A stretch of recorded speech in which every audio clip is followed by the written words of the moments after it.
Assalamualaikum semua. Semua sihat ke? Ustazah harap awak semua berada dalam keadaan sihat sejahtera. Elakkan untuk keluar rumah ya pada musim sekarang. Duduk je di rumah. Okey. Sebelum kita memulakan pelajaran kita pada hari ini, marilah kita sama-sama membaca doa sebelum belajar. A'udzubillahi minasyaitonirrajim. Bismillahirrahmanirrahim. Rabbi shrah li sadri wa yassir li amri wahlul 'uqdatam min lisani yafqahu qawli. Allahumma aftah 'alaina hikmataka wa anshur 'alaina min khazain rahmatika ya arhamar rahimin. Amin ya rabbal alamin. Okey, semoga pelajaran kita pada hari ini diberkati oleh Allah Subhanahu wa taala. Okey, sebelum kita mulakan pelajaran kita pada hari ini, Ustazah nak refresh balik tentang pelajaran kita yang lepas. Awak semua masih ingat lagi tak apa yang kita belajar pada pelajaran yang lepas? Okey, bagus. Kita belajar tentang perjanjian Hudaibiyah serta pembukaan kota Mekah. Okey, awak semua masih ingat lagi tak apa yang ada dalam perjanjian Hudaibiyah? Ya, betul. Dalam perjanjian Hudaibiyah kita telah belajar mengenai tentang kronologi perjanjian Hudaibiyah. Seterusnya, isi kandungan perjanjian Hudaibiyah dan hikmah perjanjian Hudaibiyah. Awak semua ingat lagi tak kronologi perjanjian Hudaibiyah? Okey, dia bermula apabila Rasulullah sallallahu alaihi wasallam bermimpi bahawa baginda telah memasuki Masjidil Haram. Rasulullah menceritakan kepada para sahabat bahawa baginda bermimpi menunaikan umrah dan para sahabat menyambut baik mimpi Rasulullah. Seterusnya, pada hari Isnin awal bulan Zulqa'dah pada tahun ke-6 Hijrah, Rasulullah sallallahu alaihi wasallam bertolak ke Mekah bersama dengan 1,400 orang sahabat dengan pedang yang bersarung. Di pertengahan jalan, Rasulullah dan para sahabat telah berhenti di suatu tempat yang bernama Zulhulaifah untuk berniat umrah. Okey, kedatangan Rasulullah ke Mekah telah diketahui oleh kaum musyrikin Mekah. Mereka tidak membenarkan Rasulullah dan para sahabat untuk memasuki Mekah. Okey, Khalid bin Al-Walid bersama tenteranya seramai 200 orang cuba untuk menghalang Rasulullah daripada memasuki Mekah. Namun Rasulullah telah mengambil jalan yang lain agar dapat mengelak daripada bertembung dengan Khalid dan tenteranya. Okey, seterusnya Rasulullah sallallahu alaihi wasallam berhenti pula di Hudaibiyah. Semasa Rasulullah berada di Hudaibiyah, Rasulullah dikunjungi oleh seseorang yang bernama Budai bin Warqa'. Budai bin Warqa' ini telah menjadi perantara antara Rasulullah dan musyrikin Mekah. Okey, musyrikin Quraisy memutuskan Al-Hulais bin Al-Qamah bersama Urwah bin Mas'ud untuk menemui Rasulullah bagi memastikan niat sebenar Rasulullah dan para sahabat ke Mekah. Kedua-dua orang yang diutuskan oleh kaum musyrikin Quraisy ni berjaya diyakinkan bahawa Rasulullah dan para sahabat ke Mekah adalah untuk menunaikan umrah. Okey, Selepas itu, Rasulullah menghantar Uthman bin Affan untuk menemui kaum musyrikin Quraisy bagi menyatakan tujuan kedatangan mereka. Setibanya Uthman kepada musyrikin Mekah, Uthman telah ditahan dan tersebarnya berita tentang kematian Uthman. Okey, apabila Rasulullah dan para sahabat mendengar khabar tentang kematian Uthman, Rasulullah dan para sahabat telah membuat satu bai'ah, iaitu Bai'atul Ridwan. Apabila musyrikin Quraisy dia tahu tentang Bai'atul Ridwan, mereka telah menghantar seseorang yang bernama Suhail bin Amru untuk menemui Rasulullah dan membuat perjanjian dengan Rasulullah. Perjanjian tersebut dikenali sebagai Perjanjian Hudaibiyah.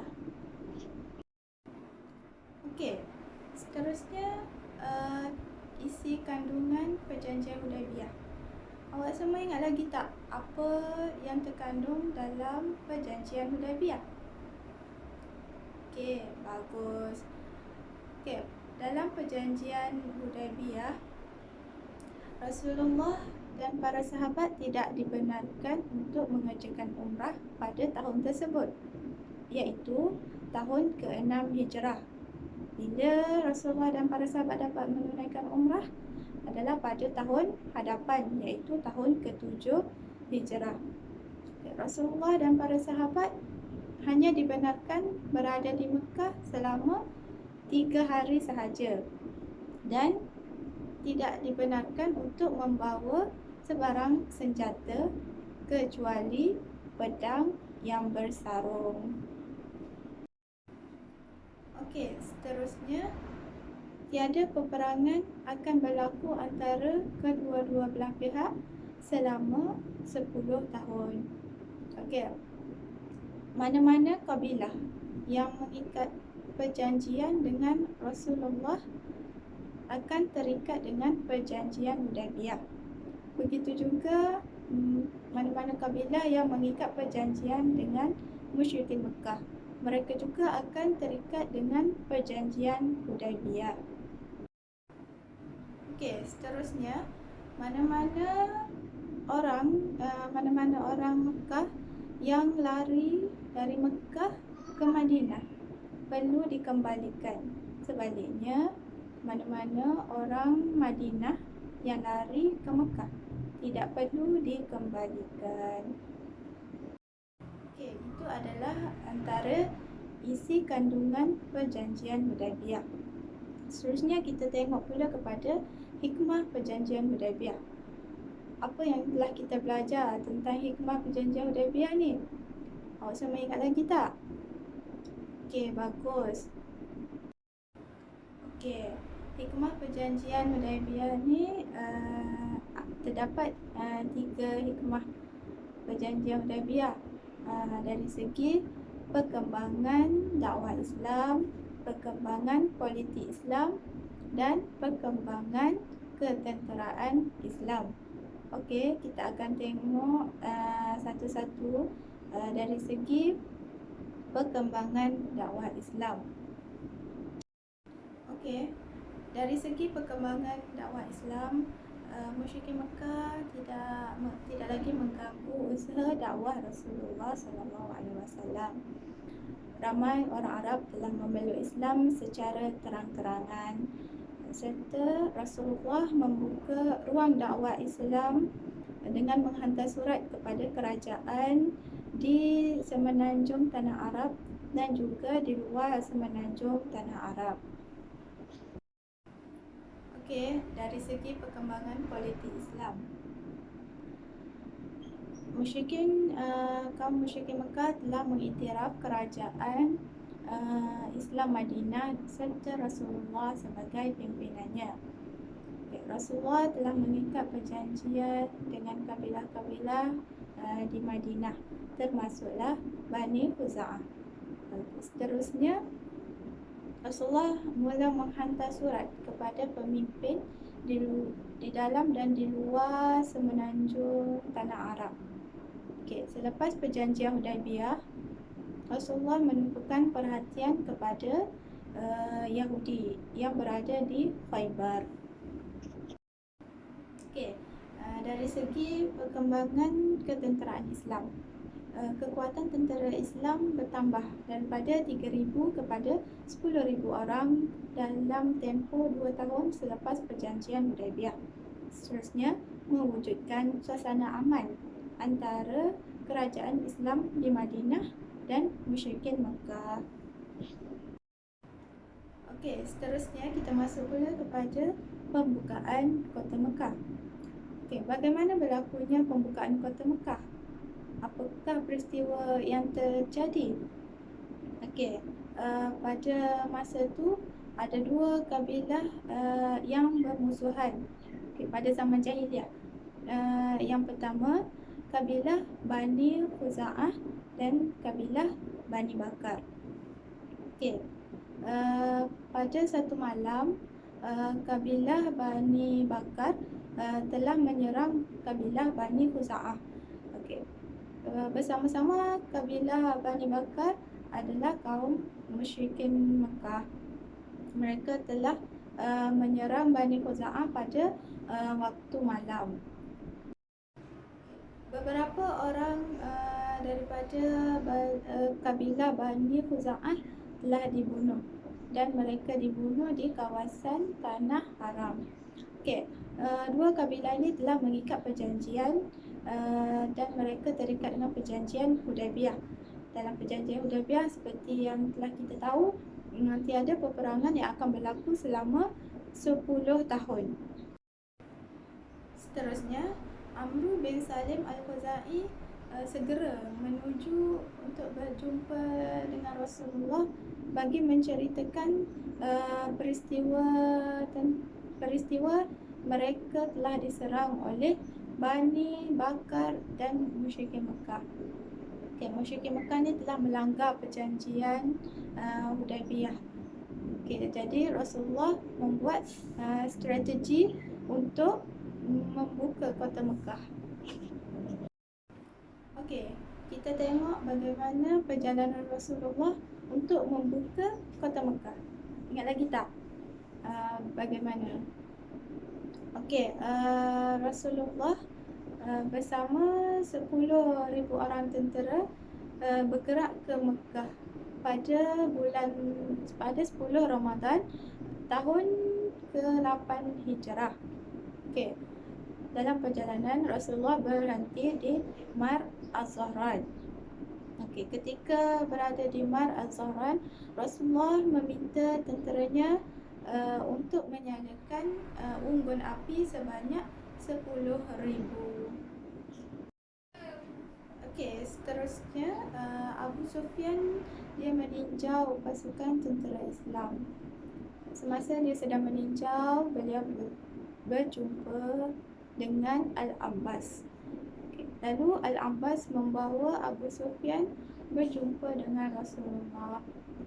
Apabila beliau berjumpa dengan Rasulullah, beliau telah memeluk Islam dan Rasulullah telah mengiktiraf keislaman beliau dengan memberi jaminan keselamatan kepada beliau. Pada hari Rabu 17 Ramadan tahun ke-8 Hijrah, Rasulullah meneruskan perjalanan menuju ke Mekah. Ketika itu, musyrikin Mekah terkejut dengan kedatangan Islam. Seterusnya, Abu Sufyan mengumumkan bahawa musyrikin Mekah boleh berlindung di rumah masing-masing atau di Masjidil Haram. Seterusnya, apabila Rasulullah dan tenteranya sampai di Zutwa, Rasulullah telah membahagikan tenteranya kepada 4 pasukan. Di bawah setiap pasukan diletakkan seorang panglima. Antaranya Rasulullah SAW sendiri, yang kedua Khalid bin Al-Walid, yang ketiga Az-Zubair bin Al-Awwam, yang keempat Abu Ubaidah Al-Jarrah. Keempat-empat pasukan tersebut akan melalui arah yang berbeza. Semasa keempat-empat pasukan tersebut melalui jalan yang berbeza, pasukan-pasukan ni tiada halangan yang diterima kecuali pasukan Khalid bin Al-Walid. Mereka telah dihalang oleh kaum musyrikin Mekah. Semasa dihalang, 2 orang sahabat telah gugur syahid dan 12 orang kaum musyrikin Mekah telah terbunuh. Seterusnya apabila tentera-tentera Rasulullah sampai di Mekah, Rasulullah berjaya membuka kota Mekah. Kota Mekah berjaya dibuka oleh Rasulullah pada tahun ke-8 Hijrah. Kita masuk pula kepada langkah yang diambil Rasulullah SAW selepas pembukaan kota Mekah. Apa langkah yang diambil oleh Rasulullah? Ada 4. Yang pertama, menegakkan syiar Islam. Yang kedua, amar ma'ruf dan nahi munkar. Yang ketiga, menguruskan pentadbiran Mekah. Dan yang keempat, memaafkan kesalahan penduduk Mekah. Apa yang dilakukan oleh Rasulullah untuk menegakkan syiar Islam? Rasulullah melakukan tawaf dan mengucuk Hajarul Aswad serta memusnahkan 360 berhala yang berada di sekitar Kaabah dengan menggunakan busurnya. Busurnya, awak semua tahu tak apa itu busur? Busurnya adalah satu benda yang digunakan untuk memanah. Pernah tengok kan orang memanah? Benda itulah yang digunakan untuk menghapuskan berhala, untuk menghancurkan berhala.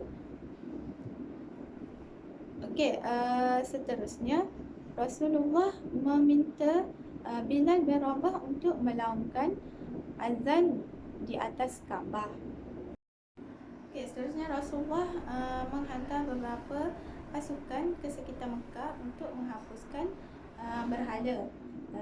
Contohnya berhala Uzza di Nakhlah, berhala Suwa di Rihad dan berhala Manah di Mushallal. Seterusnya kita masuk kepada langkah yang kedua yang diambil oleh Rasulullah, iaitu amar ma'ruf dan nahi munkar.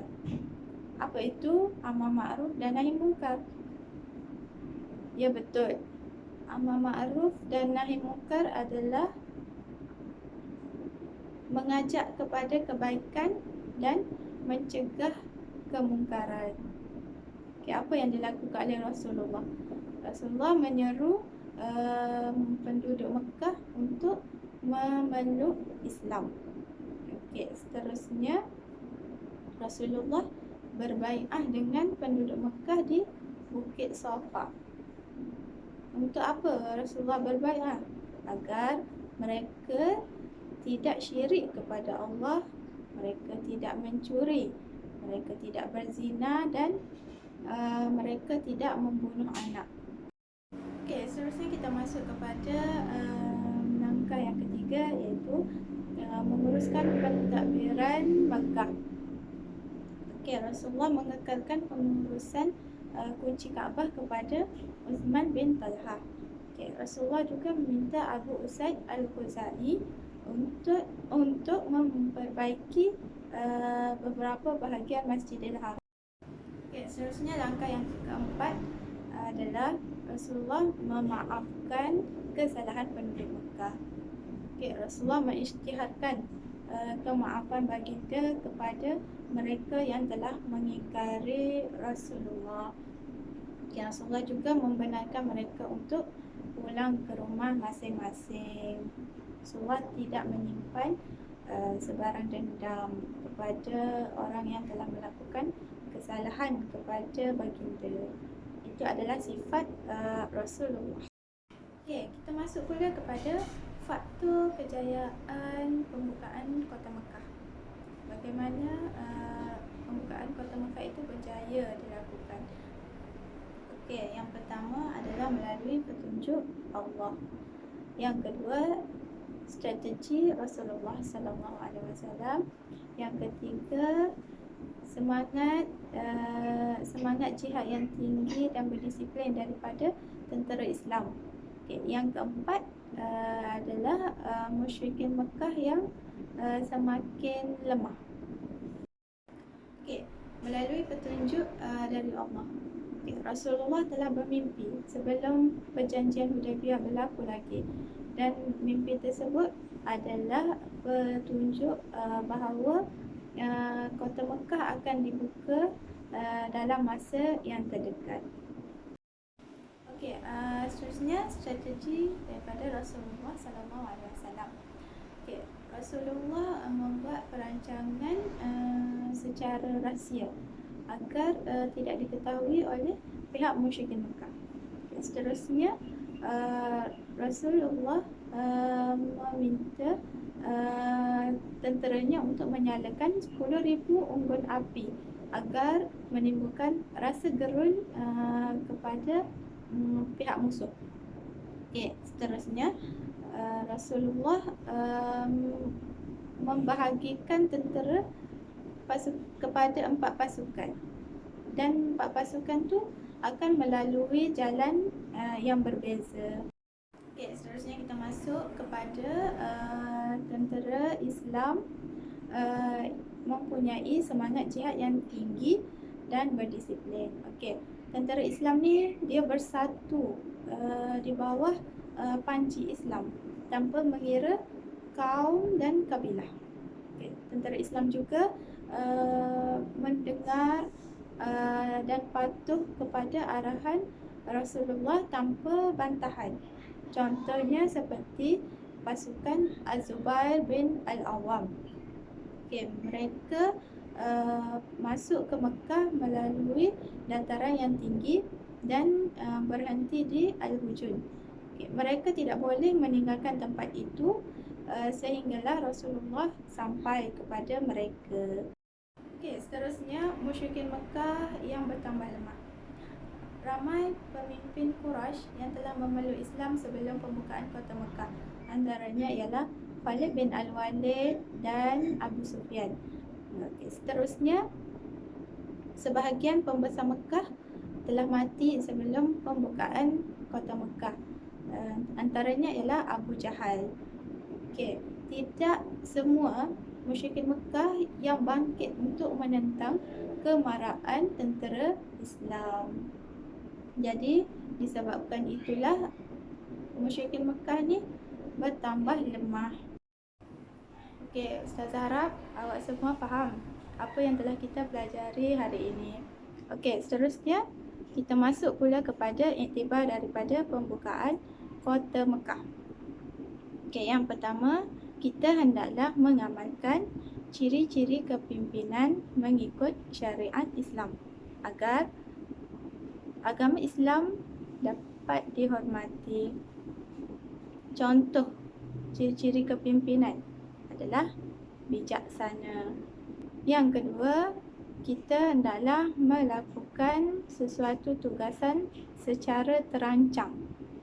Okey, bila kita nak melakukan sesuatu, kita perlulah ada perancangan yang rapi agar sesuatu yang kita nak lakukan tu dapat dilaksanakan dengan baik. Contohnya, awak nak exam. Okay, awak nak exam, awak perlu buat jadual. Okay, dalam jadual tu awak susun subjek apa, masa, bila, hari apa untuk awak study. Okay, boleh faham ya? Dengan orang lain. Okay, kerana sifat dendam itu boleh membawa kemudaratan kepada diri kita. Kita akan jadi tak tenang hidup kita. Lebih baik kita memaafkan kesalahan mereka.